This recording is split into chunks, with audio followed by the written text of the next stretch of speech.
Alright guys, no crazy intro here. We got the fucking James Harden to the Nets trade. It's all right here. It's all right here. Like, Houston Rockets trade James Harden. 4-team trade. Bro, this is the biggest trade since the Kawhi trade 2 years ago. This is fucking insane.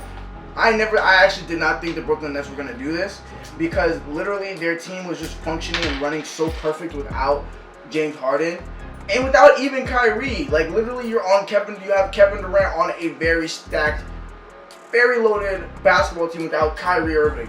Now, personally, do I think Kyrie Irving and Kevin Durant could beat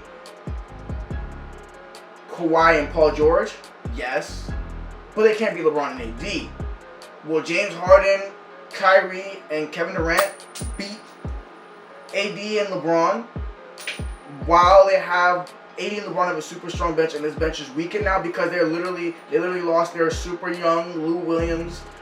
He's off to be a star. Karis LeVert is going to the Pacers and he's probably, honestly, going to be not that much better, but better than Victor Oladipo. Karis LeVert is a future All-Star. No questions. Like that doesn't even need to be said. Man's coming off the bench dropping 20 points with ease. He's been doing that all fucking season after he dropped 50 points last year. He ain't gonna have no fluke ass 50 points like fucking Brandon Jennings, Corey Brewer dropped 50 and he's been dropping 20 points and 30 points ever since. But he's going to the fucking Pacers, right? Karis LeVert's going to the Pacers, right? Yeah, he's going to the Pacers for Victor Oladipo. So the Pacers actually won, but they didn't technically win because even though they're getting a better Victor Oladipo, that doesn't really mean anything for the Pacers. That just means the Pacers, who have played above what we expect of them, is just going to mean that they're going to be fighting for somewhere between 4 and 7 seed. That's it. I mean, they're more than a piece away. For sure, they're more than a piece away. Because it's not like a piece is going to help them because the East has a lot of superstars, man. You got Giannis, you got Jimmy, you got fucking Joel Embiid, who's playing like an MVP right now. Of course, you got Ben Simmons, who's better than any player on the Pacers. So just those 4 players alone are better than any players on the Pacers, and that's just 3 teams. And I'm not even discussing the Hawks, who might be better than them. Might be better than them. Who else might be better than the Nets? I didn't even say the Nets, right? So that was, and then you got Kevin Durant. Yeah. So the Pacers are getting Karis LeVert. It will make sure that they'll win more than 40 games plus on a regular 82 season basis. They're gonna win 44 plus games. But it doesn't really mean that they're gonna be sniffing the NBA Finals anytime soon.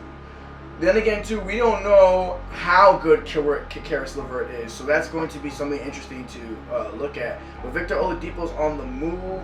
Where is he going to? He's going to the Rockets. So it's going to be Victor Oladipo, John Wall, and Boogie Cousins. I feel like Victor Oladipo fits better with John Wall than James Harden did. But of course, the Rockets are. The Rockets got somebody else besides Victor Oladipo, if I'm correct. Rockets received Dante Ayo. So they got Victor Oladipo, Dante Exum, Rodions Curricks, and like a million draft picks. I think they got 8 draft picks, 8 future draft picks. They got all their draft picks back that they spent on Russell Westbrook and Chris Paul. Pretty fucking much. That's all they did. They got all their draft picks back. They didn't get 8 draft picks. They got all their draft picks back that they used to trade. So the Rockets are definitely in a rebuilding mode, but I guess they're going to. They have a roster that can still go to the playoffs, even though they're in a semi-rebuilding mode. But they're not going to be sniffing the champ. Let me don't say that. They did sniff the NBA Finals, but every year, no one picked them to win the NBA Finals. So, or even get to the NBA Finals. They always had a puncher's chance. They always had a chance. They always sniffed it, but no one was ever like, oh no, when I'm looking at the West, I'm seeing Houston, I'm seeing Golden State, and those are the only two teams. Well, no, people did say that, but I'm seeing. No one said I'm seeing Houston being the best and they have the best shot. No one ever said that. People said that they had a chance. People said that they give them a shot, but not the best shot. So, they're good. That's pretty much what's going to be like that for the Houston Rockets now. Unless John Wall and Victor Oladipo take another step up, which is highly unlikely. They're going to be sitting around there fighting with Portland and Utah and the Suns and one other team, because the West is kind of loaded. Because at the top you have the Lakers, Clippers, Nuggets. That's top.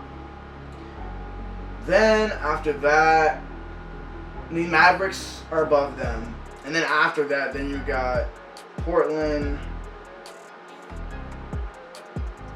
I'm not gonna say the Pelicans. Fuck no. Yeah, you got Portland, you got Rockets, you got Suns, you got Utah. There's one other team. Memphis. Memphis was in the playoffs last year. They're not gonna make the playoffs this year because Ja Morant's hurt. Memphis is gonna be in there in 2 years because when Ja Morant comes back, then he's gonna be even better and he's gonna be older. He's gonna be more filled out, and Memphis is gonna improve. Their young roster is gonna be improving with Brandon Clark and Jared Jackson. So yeah, Memphis too is gonna be in there, and then Pelicans they should be in there, but I just feel like they're not gonna be in there. Unfortunately, we have to see how the season plans out for them. They're just gonna be in that kind of 4 to 10 spots in the West for the next 3 years. And then I think Cleveland got Jared Allen and Taurean Prince, and I'm sorry for those two players to be going to a useless ass team. Yeah, it's cool to see Darius Garland and Colin Sexton ball out, but they're not making no fucking noise. They're not doing nothing. They might make the playoffs as an 8th seed, luckily, and maybe next year, not this year. So I'm sorry for Jared Allen because he was part of something special and he was part of a very, very deep and strong bench, and he was possibly better than fucking DeAndre Jordan. And now he lost his chance to go to the fucking NBA Finals, even though he was better than a starter. That's sad. But this is fucking crazy. James Harden is fucking playing with Kevin Durant and Kyrie. Will they mesh? No. Oh shit. Are they gonna mesh? No. What the fuck is say? Make a deal reunites Harden with former Oklahoma City teammate Kevin Durant. We'll also have all-star guy Kyrie Irving as title contender. Now, do they have the firepower? I don't know. I feel like it's going to be better than everybody thinks because everybody forgets that Mike D'Antoni is on that coaching staff. But it's Kyrie. Now their bench is weaker. They lost to a potential all-star and 6th man of the year, Karis LeVert. And they lost Jared Allen, who is the best center on the team. They still got Joe Harris. They still got Spencer Dinwiddie. They don't have Prince anymore yet, so they still got Joe Harris. They got Spencer Dinwiddie. And those are the only other 2 players in the fucking nest that I know. And DeAndre, we're not even going to say DeAndre Jordan. Because if it was really DeAndre Jordan, we would have been saying his name right now, but we're not. I feel like they can get to a point where all 3 players are playing at such a high level that no one can fuck with them in the East because there's 3 all-stars. But when it comes to that championship round in the East, and if they make it to the playoffs, the NBA Finals, that's going to be a problem because James Harden and Kyrie's egos are way too big. Kyrie is fucking out there.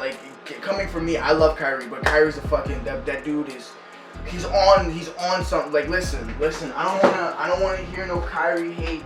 I don't want to hear it. I can't hear it right now. You know what I'm saying?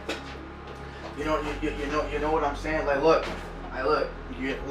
I don't wanna, these are all a nigga hoops in. Look at this shit, bruh. That's all I hoop in, bro. Kyrie's, bro. Oh shit, my fucking Chick-fil-A drink. Shit. Bruh, Like, I love Kyrie. Like, literally, especially, I loved him before. Like, when LeBron went there, I was like, bet. Like, Kyrie about to step up because Kyrie's a fucking boss, man. He's a fucking dope, man. I had the black Kyrie threes, Black Lives Matter, Black History Month edition too. These are my very first Kyries. These are the first Jones. But the black ones, those are like gone in history. Those got fucking destroyed. Those became my beaters, and I beat the fuck out of them shoes. So yeah, those shoes are not in existence any longer. They have been stripped from this plane of reality. So those shoes are not here anymore. Ugh, I don't know, shoes back. But yeah, Kyrie's is fucking bonkers now.